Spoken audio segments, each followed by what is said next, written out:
Are senior executives overpaid? Well, one INSEAD professor thinks they are, at least in the US, and it's spreading to Europe. So welcome to Ludo van der Heyden, Solvay Professor of Technological Innovation and Academic Director of the INSEAD Governance Initiative. Why are US senior executives overpaid?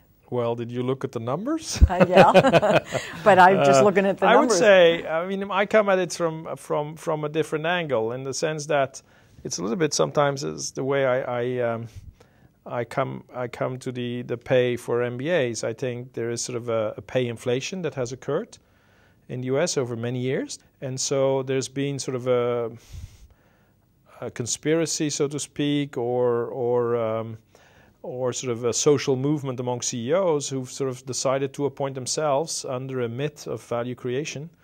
And I think that myth should be blown up and should be exposed, yeah. So how do you actually do that? I mean, a lot of boards look at like the bottom line or perhaps the top line in terms of revenues rather than value.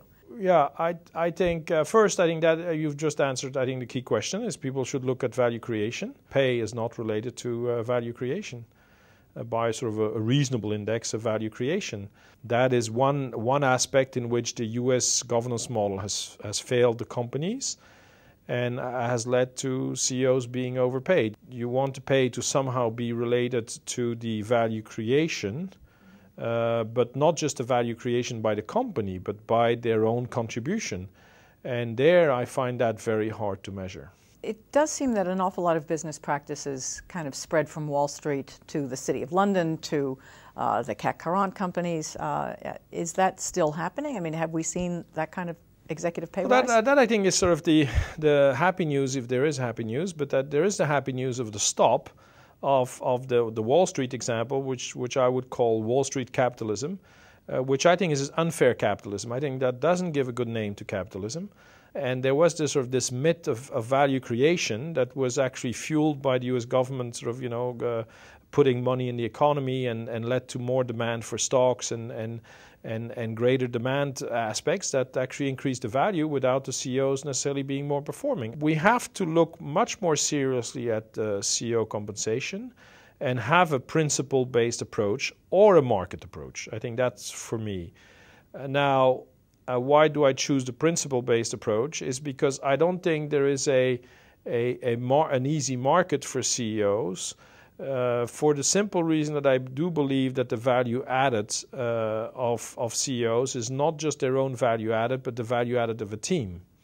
And so a difficult question is why would you pay some of the surplus that's due to the executives, to the senior executives, why would that go largely to the CEOs? So I'm much more principled based because I don't think there is an easy market mechanism to determine CEO pay, which of course exists for traders and for engineers and for marketeers.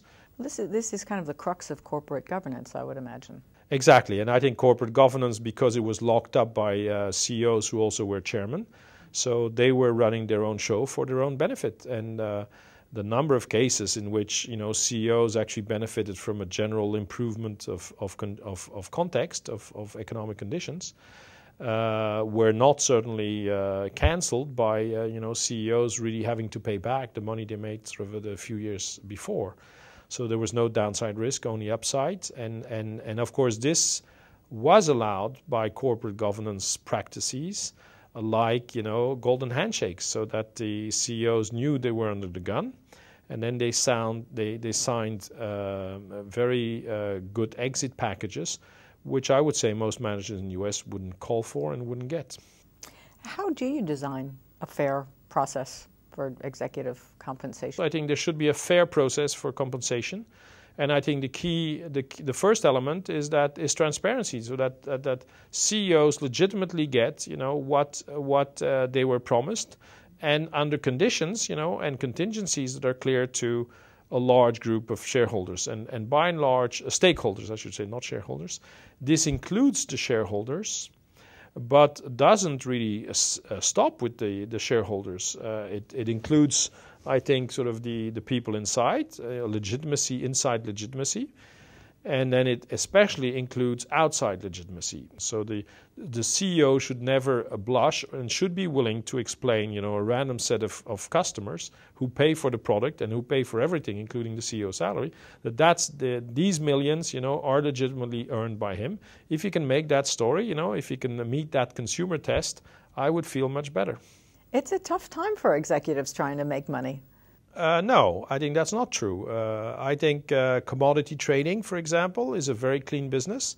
You deliver the oil in that harbor, you get the 2-3% commission.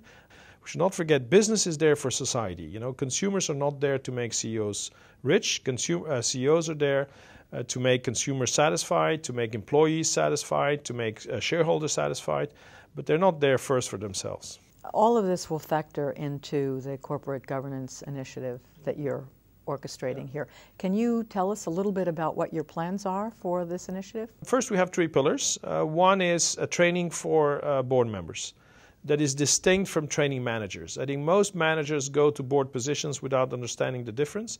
So we want to make people aware of the transition and especially of their new roles and responsibilities. So that's the training aspect.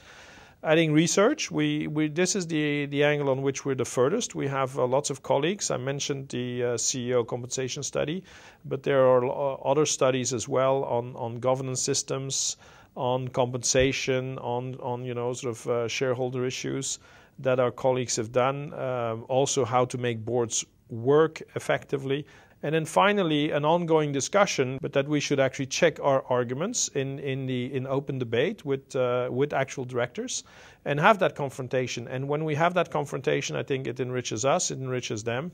And over, people come back to us and say, well, that was a refreshing debate. I didn't know that actually the directors were more legitimate owners than a company than the shareholders.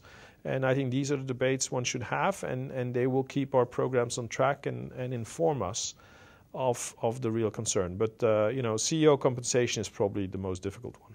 Thank you very much, Ludo, for being with us on INSEAD Knowledge. Yeah, good. Thank you, Shelley.